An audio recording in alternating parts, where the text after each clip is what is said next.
ಸ್ನೇಹಿತರೆ, ಈಗ ವಿಶೇಷವಾಗಿ ಚಾತುರ್ಮಾಸ ಪ್ರಾರಂಭ ಆಗ್ತಾ ಇದೆ. ಈ ಚಾತುರ್ಮಾಸವನ್ನು ಕುರಿತು ಪೂರ್ಣ ವಿವರವಾಗಿ ತಿಳಿಸ್ಕೊಡ್ತೀನಿ. ಚಾತುರ್ಮಾಸ ಯಾವಾಗ ಪ್ರಾರಂಭ ಆಗ್ತದೆ, ಚಾತುರ್ಮಾಸಕ್ಕೆ ಯಾಕಿಷ್ಟು ಮಹತ್ವವನ್ನು ಕೊಡ್ತಾರೆ, ಚಾತುರ್ಮಾಸದಲ್ಲಿ ಯಾವ ಯಾವ ಒಂದು ವ್ರತಗಳನ್ನು ನಾವು ಆಚರಣೆಯನ್ನು ಮಾಡಬೇಕು, ಯಾವ ಯಾವ ದಾನಗಳನ್ನು ನಾವು ಮಾಡೋದ್ರಿಂದ ಯಾವ ಫಲಗಳನ್ನು ನಾವು ಪಡಿತೇವೆ, ಪೂರ್ಣ ವಿವರವಾಗಿ ಈ ಚಾತುರ್ಮಾಸದ ಬಗ್ಗೆ ತಿಳಿಸ್ಕೊಡ್ತೀನಿ. ಮೊದಲೇದಾಗಿ ಚಾತುರ್ಮಾಸ ಯಾವಾಗ ಪ್ರಾರಂಭ ಆಗ್ತದೆ ಅಂದ್ರೆ ಅಂದರೆ ಜುಲೈ 25ನೇ ತಾರೀಕು ಶನಿವಾರ. ಆ ದಿನ ನಮಗೆ ಏಕಾದಶಿ ತಿಥಿ ಇರ್ತದೆ. ಆ ದಿನ ವಿಷ್ಣು ಶಯನೋತ್ಸವ ಆಚರಣೆಯನ್ನು ಮಾಡ್ತೀವಿ. ಅದನ್ನು ಕೂಡ ನಾನು ಮುಂದೆ ತಿಳಿಸ್ಕೊಡ್ತೀನಿ. 25ನೇ ತಾರೀಕು ಶನಿವಾರ ಅನುರಾಧ ನಕ್ಷತ್ರ ಬ್ರಹ್ಮಯೋಗದಲ್ಲಿ ಚಾತುರ್ಮಾಸ ನಮಗೆ ಪ್ರಾರಂಭ ಆಗ್ತದೆ. ಇನ್ನು ಈ ಚಾತುರ್ಮಾಸಕ್ಕೆ ಯಾಕಿಷ್ಟೊಂದು ಮಹತ್ವ, ಅದನ್ನು ವರಾಹ ಪುರಾಣದಲ್ಲಿ ಹೇಳ್ತಾರೆ. ಅಸ್ತಿ ಪ್ರಿಯತಮಃ ಕಾಲ ಚಾತುರ್ಮಾಸ್ಯ ಬಿದೋ ಮಮ ದಾನಂ ವೃತಂ ಜಪೋ ಹೋಮಃ ತತ್ರಾನಂತ ಗುಣಂ ಸ್ಮೃತಂ ಅಂತ ಹೇಳಿ. ಅಂದರೆ ಚಾತುರ್ಮಾಸ ಅನ್ನೋದು ಈ ಏನು ಒಂದು ವರ್ಷದಲ್ಲಿ 12 ತಿಂಗಳು ಅಂತ ಹೇಳ್ತೀವಿ. ಇವು 12 ತಿಂಗಳಲ್ಲಿ ಈ 4 ತಿಂಗಳುಗಳು, ಇದನ್ನು ನಾವು ಚಾತುರ್ಮಾಸ, ಚತುರ್ ಅಂದರೆ 4, ಈ 4 ತಿಂಗಳು ಶ್ರೀಹರಿಗೆ ಅತ್ಯಂತ ಪ್ರಿಯವಾದಂಥ ಕಾಲ ಅಂಥೇಳಿ. ಈ 4 ತಿಂಗಳಲ್ಲಿ ಮಾಡಿದಂಥ ದಾನ ವ್ರತ ಜಪ ಹೋಮ ಅನಂತ ಫಲವನ್ನು ಕೊಡ್ತದೆ ಅಂಥೇಳಿ ವರಾಹ ಪುರಾಣದಲ್ಲಿ ಹೇಳ್ತಾರೆ. ಹಾಗಾದರೆ ಈ ಚಾತುರ್ಮಾಸ ಅಂದರೆ ಆಷಾಢ ಶುಕ್ಲ ಏಕಾದಶಿಯಿಂದ ಹಿಡಿದು ಕಾರ್ತಿಕ ಶುಕ್ಲ ಹುಣ್ಣಿಮೆವರೆಗೂ ನಮಗೆ 4 ತಿಂಗಳು ಏನು ಆಚರಣೆ ಇರ್ತದಲ್ಲ, ಶ್ರಾವಣ ಭಾದ್ರಪದ ಅಶ್ವಿನ ಕಾರ್ತಿಕ, ಈ 4 ತಿಂಗಳನ್ನು ಚಾತುರ್ಮಾಸ ಅಂತ ಹೇಳ್ತೇವೆ. ಈ ಚಾತುರ್ಮಾಸಗಳಲ್ಲಿ ಶುಭ ಕಾರ್ಯಗಳು ವ್ಯರ್ಜ ಅಂತ ಹೇಳ್ತಾರೆ. ಯಾಕಂದರೆ ದಕ್ಷಿಣಾಯಣ ಕಾಲ ಪ್ರಾರಂಭ ಆಗ್ತದೆ. ಈ ದಕ್ಷಿಣಾಯಣ ಕಾಲ ದೇವತೆಗಳಿಗೆ ರಾತ್ರಿ ಅಂಥೇಳಿ, ಅದಕ್ಕಾಗಿ ದೇವತೆಗಳು ಮಲಗಿರುವಾಗ ಮಾಡುವಂಥ ಶುಭ ಕಾರ್ಯಗಳಿಗೆ ಯಾವುದೇ ರೀತಿಯ ಯಶಸ್ಸು ಸಿಗುವುದಿಲ್ಲ ಅಂಥೇಳಿ ಈ ಚಾತುರ್ಮಾಸದಲ್ಲಿ ಹೋಮ ಹವನ ದೇವತಾ ಕಾರ್ಯಗಳನ್ನು ಮಾಡೋದು ಅತ್ಯಂತ ಶ್ರೇಷ್ಠ. ಈ 4 ತಿಂಗಳಲ್ಲಿ ಮಾಡಿದಂಥ ದೇವತಾ ಕಾರ್ಯಗಳಿಗೆ ಅನಂತವಾದ ಫಲವನ್ನು ಶ್ರೀಮನ್ನಾರಾಯಣ ದೇವರು ಕೊಡ್ತಾರಂತೆ. ಅದಕ್ಕಾಗಿ ಈ 4 ತಿಂಗಳು ಕಾಲ ದೇವತೆಗಳಿಗೆ ರಾತ್ರಿ ಕಾಲ ಅಂಥೇಳಿ ಶ್ರೀ ವರಾಹ ಪುರಾಣದಲ್ಲಿ ಉಲ್ಲೇಖ ಇರೋ ಹಾಗೆ, ಹಿಂದಕ್ಕೆ ಮೇರು ಪರ್ವತದ ಶಿಖರದ ಮೇಲೆ ಭಗವಂತ ಪವಡಿಸಿರುವಾಗ ಭಗವಂತನನ್ನು ಎಲ್ಲ ದೇವತೆಗಳು ಸುತ್ತುವರೆದು ವೇದ ವಾಕ್ಯಗಳಿಂದ ಸ್ತುತಿಸ್ತಾರಂತೆ. ಆಗ ಅವರಿಗೆ ದಕ್ಷಿಣಾಯಣ ಕಾಲ ಬಂದಿರ್ತದಲ್ಲ, ಅದನ್ನು ತಿಳಿದಂಥ ದೇವತೆಗಳು ಭಗವಂತನಿಗೆ ನಮಸ್ಕಾರವನ್ನು ಮಾಡಿ, ಭಗವಂತ ನಿನ್ನ ಆಜ್ಞಾನುಸಾರವಾಗಿ ಈಗ ನಾವು ರಾತ್ರಿ ಸಮಯ ನಮಗೆ ಪ್ರಾಪ್ತಿಯಾಗ್ಯದ, ಅದಕ್ಕಾಗಿ ನಾವು ನಮ್ಮ ಸ್ಥಾನಗಳಿಗೆ ಹೊರಟು ಹೋಗ್ತೇವೆ. ಅಂದರೆ ದೇವತೆಗಳೆಲ್ಲರೂ ಯೋಗ ನಿದ್ರೆಗೆ ಹೊರಡುತ್ತಾರೆ. ಆಗ ಶುಭ್ರ ವಸ್ತ್ರವನ್ನುಟ್ಟಂಥ ಶ್ಯಾಮಲವರ್ಣದ ಒಬ್ಬ ಹೆಣ್ಣು ಮಗಳು ಬಹಳಷ್ಟು ದುಃಖಿತಳಾಗಿ ಭಗವಂತನಲ್ಲಿ ಬಂದು ಪ್ರಾರ್ಥನೆಯನ್ನು ಮಾಡ್ಕೋತಾಳೆ. ಆಗ ಭಗವಂತ ಹೇಳ್ತಾನೆ, ಯಾಕಿಷ್ಟೊಂದು ದುಃಖಿತಳಾಗಿದ್ದೀಯಾ ಅಂತ ಕೇಳಿದಾಗ, ನಾನು ದಕ್ಷಿಣಾಯಣ ಕಾಲದ ದೇವತೆ. ಈ ದಕ್ಷಿಣಾಯಣದಲ್ಲಿ ಯಾರೂ ವಿವಾಹ ಉಪನಯನಗಳನ್ನು ಮಾಡುವುದಿಲ್ಲ, ಶುಭ ಕರ್ಮಗಳನ್ನು ಮಾಡುವುದಿಲ್ಲ. ಯಾಕಂದರೆ ದೇವತೆಗಳೆಲ್ಲರೂ ಯೋಗ ನಿದ್ರೆಗೆ ಹೊರಡಿರುವಂಥ ಈ ಸಂದರ್ಭದಲ್ಲಿ ಯಾರೂ ಭೂಮಿಯ ಮೇಲೆ ಶುಭ ಕಾರ್ಯಗಳನ್ನು ಮಾಡುವುದಿಲ್ಲ.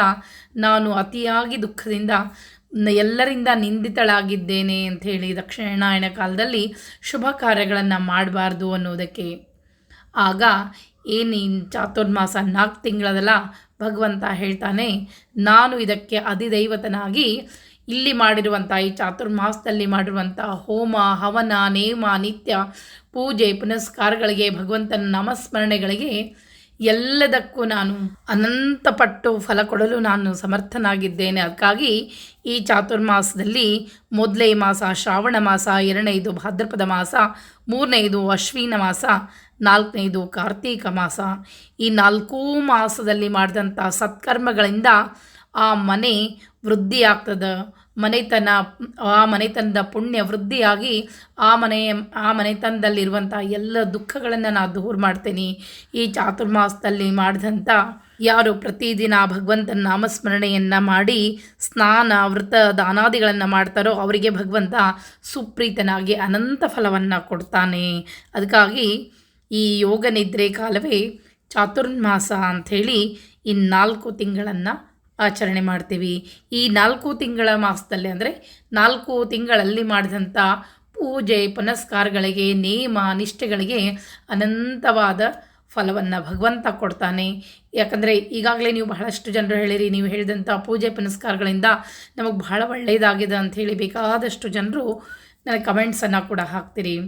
ಅದಕ್ಕೆ ಶಾಸ್ತ್ರದಲ್ಲಿ ಉಲ್ಲೇಖ ಇರೋ ಹಾಗೆ ಈ ಚಾತುರ್ಮಾಸ 4 ತಿಂಗಳ ಕಾಲ ಭಗವಂತ ಯೋಗ ನಿದ್ರೆಯಲ್ಲಿರುವಾಗ ಮಾಡಿದಂಥ ಪೂಜೆ ಪುನಸ್ಕಾರಗಳು ಸಾಕ್ಷಾತ್ ಭಗವಂತ ಅನಂತ ಫಲವನ್ನು ಕೊಟ್ಟು ಅವರನ್ನು ರಕ್ಷಣೆ ಮಾಡ್ತಾನೆ. ಇನ್ನು ಈಗಾಗಲೇ ಹೇಳಿದೆ, ಈ ಚಾತುರ್ಮಾಸದಲ್ಲಿ ನಾವು ಯಾವುದೇ ಶುಭ ಕಾರ್ಯಗಳನ್ನು ಮಾಡಬಾರ್ದು ಅಂಥೇಳಿ.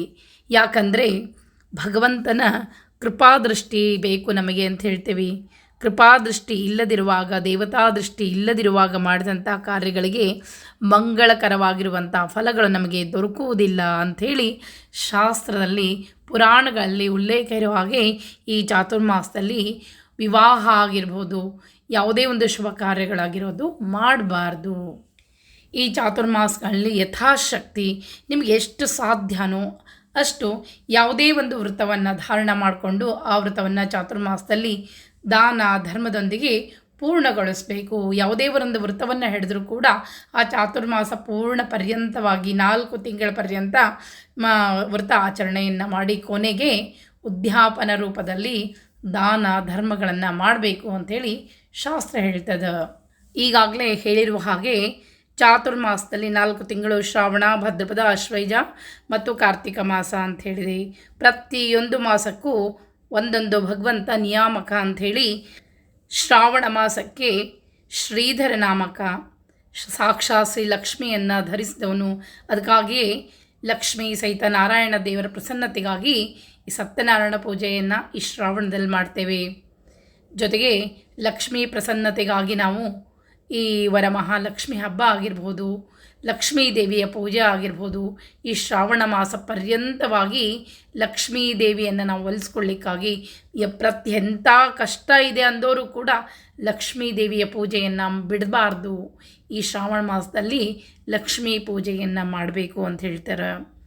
ನಂತರ ಭಾದ್ರಪದ ಮಾಸಕ್ಕೆ ಋಷಿಕೇಶ, ಇಲ್ಲಿ 15 ತಿಥಿಗಳು ದೇವತಾ ಕಾರ್ಯ, ಇನ್ನು 15 ತಿಥಿಗಳು ಪಿತೃ ಕಾರ್ಯಗಳಿಗೆ ಮೀಸಲಾಗಿ ಇರ್ತದೆ. ಈ ಪಿತೃ ಕಾರ್ಯಗಳಿಗೆ ಋಷಿಕೇಶ ನಾಮಕ ಅಂಥೇಳಿ ಭಗವಂತ ಸಾಕ್ಷಾತ್ ಪಿತೃಗಳಿಗೆ ನಾವು ಕೊಟ್ಟಂಥ ಏನು ಪಿಂಡ ರೂಪದ ಅನ್ನ ಇರ್ತದಲ್ಲ, ಅಲ್ಲಿ ನಮ್ಮ ಪಿತೃಗಳು ತೃಪ್ತರಾಗ್ತಾರಂತೆ. ಮುಂದಿನವ್ರದ್ದು ಪದ್ಮನಾಭ ಆಶ್ವಯುಜ ಮಾಸದಲ್ಲಿ 9 ದಿವಸ ನಾವು ನವರಾತ್ರಿಯನ್ನು ಆಚರಣೆ ಮಾಡ್ತೇವೆ.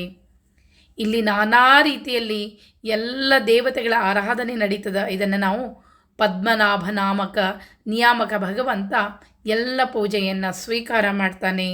ಮುಂದೆ ಕಾರ್ತಿಕ ಮಾಸ ದಾಮೋದರ ರೂಪದಿಂದ ಭಗವಂತ ನಮ್ಮ ಪೂಜೆಯನ್ನು ಸ್ವೀಕಾರ ಮಾಡ್ತಾನೆ. ಇಲ್ಲಿಗೆ ಚಾತುರ್ಮಾಸ ಮುಗೀತದೆ. ಅದಕ್ಕಾಗಿ ಈ 4 ತಿಂಗಳು ನಮಗೆ ಅತ್ಯಂತ ಮಹತ್ವದ ಕಾಲ ಅಂಥೇಳಿ, ಈ ಒಂದು ಕಾಲದಲ್ಲಿ ನಾವು ಮಾಡಿದಂಥ ಪೂಜೆ ಪುನಸ್ಕಾರಗಳಿಗೆ ಭಗವಂತ ಒಲಿದು ಅನಂತವಾದ ಫಲವನ್ನು ಕೊಡ್ತಾನೆ ಅಂಥೇಳಿ ವರಾಹ ಪುರಾಣದಲ್ಲಿ ದೇವಿ ಅಂದರೆ ಸಾಕ್ಷಾತ್ ಭೂಮಿ ದೇವಿ ವರಾಹ ದೇವರಿಗೆ ಕೇಳ್ತಾ ಇದ್ದಾಳೆ, ಭೂಮಿ ಮೇಲಿರುವಂಥ ಈ ಜನರು ಯಾಕಿಷ್ಟು ದುಃಖದಿಂದ ಪೀಡಿತರಾಗಿದ್ದಾರೆ, ಆ ಎಲ್ಲ ದುಃಖಗಳಿಂದ ಅವರನ್ನು ದೂರ ಮಾಡಬೇಕು. ಅದಕ್ಕಾಗಿ ವರಾಹದೇವರು ಹೇಳ್ತಾ ಇದ್ದಾರೆ, ಚಾತುರ್ಮಾಸದಲ್ಲಿ ಮಾಡಿದಂಥ ಪೂಜೆ ಪುನಸ್ಕಾರ ವ್ರತ ನೇಮನಿಷ್ಠೆಗಳು ಅವರನ್ನು ಕೈ ಹಿಡಿದು ಜನ್ಮ ಜನ್ಮಾಂತರವರೆಗೆ ಕಾಪಾಡ್ತದೆ. ದಾನ ಧರ್ಮಗಳನ್ನು ಮಾಡಿದರೆ ನಾನು ಅನಂತವಾದ ಫಲವನ್ನು ಕೊಟ್ಟು ಅವರನ್ನು ರಕ್ಷಣೆಯನ್ನು ಮಾಡ್ತೇನೆ ಅಂಥೇಳಿ ಈ ಚಾತುರ್ಮಾಸಕ್ಕೆ ಬಹಳಷ್ಟು ಮಹತ್ವದ. ನಾನು ಯಾವ ನೇಮ ನಿತ್ಯಗಳನ್ನು ಮಾಡಬೇಕು ಅನ್ನೋದನ್ನು ಪ್ರತಿಯೊಂದನ್ನು ಸರಳವಾಗಿರುವಂಥ ನೇಮಗಳನ್ನು ಫಲಗಳನ್ನು ಕೂಡ ನಾನು ತಿಳಿಸ್ಕೊಡ್ತಾ ಹೋಗ್ತೀನಿ. ದಾನ ಧರ್ಮಗಳನ್ನು ಕೂಡ ಪ್ರತಿಯೊಂದು ನನಗೆ ಎಷ್ಟು ಸಾಧ್ಯನೋ, ಎಷ್ಟು ಶಾಸ್ತ್ರಗಳಲ್ಲಿ ಹೇಳೋದು ಅವನ್ನೆಲ್ಲಗಳನ್ನು ನಿಮಗೆ ತಿಳಿಸ್ಕೊಡ್ಲಿಕ್ಕೆ ಪ್ರಯತ್ನವನ್ನು ಮಾಡ್ತೀನಿ. ಎಷ್ಟು ಸಾಧ್ಯನೋ ಅಷ್ಟು ದೇವತಾ ಕಾರ್ಯಗಳನ್ನು ಈ ಒಂದು ಚಾತುರ್ಮಾಸದಲ್ಲಿ ಮಾಡಿರಿ. ನಿಮ್ಮ ಎಲ್ಲ ಸಂಕಷ್ಟಗಳು ದೂರ ಆಗ್ತದೆ. ಎಷ್ಟೇ ಕಷ್ಟಗಳಿದ್ದರೂ ಕೂಡ ಭಗವಂತ ಅನ್ನೋ ಒಂದು ಶಕ್ತಿಯನ್ನು ನಂಬಿ ನಡೆದಾಗ ನಮ್ಮ ಸಂಕಷ್ಟಗಳು ತಾನಾಗಿಯೇ ಕರಗಿ ಹೋಗ್ತದೆ. ಅದಕ್ಕಾಗಿ ಈ ಚಾತುರ್ಮಾಸಕ್ಕೆ ಬಹಳಷ್ಟು ಮಹತ್ವದ. ಚಾತುರ್ಮಾಸವನ್ನು ವ್ಯರ್ಥವಾಗಿ ಮಾಡಲಿಕ್ಕೆ ಹೋಗಬೇಡ್ರಿ. ಚಾತುರ್ಮಾಸದಲ್ಲಿ ಕಳೆದಂಥ ವ್ಯರ್ಥ ದಿನಗಳು ನಮ್ಮ ಮತ್ತೆ ಮುಂದಿನ ವರ್ಷ ನಾವು ಮಾಡ್ತೀವಿ ಅಂದರೆ ನಮಗೆ ಆ ಸಮಯ ಇರ್ತದೋ ಇಲ್ಲೋ ಗೊತ್ತಿಲ್ಲ. ಅದಕ್ಕಾಗಿ ಬಂದಂಥ ಸಮಯವನ್ನು ನಾವು ಪೂರ್ಣವಾಗಿ ಅರ್ಥಪೂರ್ಣವಾಗಿ ಆಚರಣೆ ಮಾಡಿ ಭಗವಂತನ ಒಂದು ಕೃಪಾದೃಷ್ಟಿಗೆ ಪಾತ್ರರಾಗೋಣ. ಯಥಾಶಕ್ತಿ ನಾವು ಎಲ್ಲವೂ ಗಳಿಸೋದನ್ನು ಇಲ್ಲಿಯೇ ಬಿಟ್ಟು ಪುಣ್ಯದ ಗಂಟನ್ನು ಕಟ್ಕೊಂಡು ಮೇಲೆ ಹೋಗ್ತೇವೆ. ಅದಕ್ಕೆ ದಾನ ಧರ್ಮ ಮಾಡಿದಂಥ ಪೂಜೆ ಪುನಸ್ಕಾರವೇ ನಮ್ಮನ್ನು ಕೈ ಹಿಡಿದು ಮುಂದೆ ಕರ್ಕೊಂಡು ಹೋಗ್ತದೆ. ಇನ್ನು ಮುಂದಿನ ಯಾವ್ಯಾವ ಒಂದು ನಿಯಮಗಳನ್ನು ಮಾಡಬೇಕು, ಯಾವ ಒಂದು ಆಚರಣೆಯನ್ನು ಮಾಡಬೇಕು, ಯಾವ ರೀತಿ ನಾವು ಈ ಒಂದು ಚಾತುರ್ಮಾಸದಲ್ಲಿ ನಡೆದುಕೊಳ್ಬೇಕು ಅನ್ನೋದನ್ನು ಮುಂದಿನ ವಿಡಿಯೋದಲ್ಲಿ ಒಂದೊಂದೇ ತಿಳಿಸ್ಕೊಡ್ತಾ ಹೋಗ್ತೀನಿ. ಮತ್ತು ಮುಂದಿನ ವಿಡಿಯೋದಲ್ಲಿ ಸಿಗ್ತೀನಿ. ನಮಸ್ಕಾರ.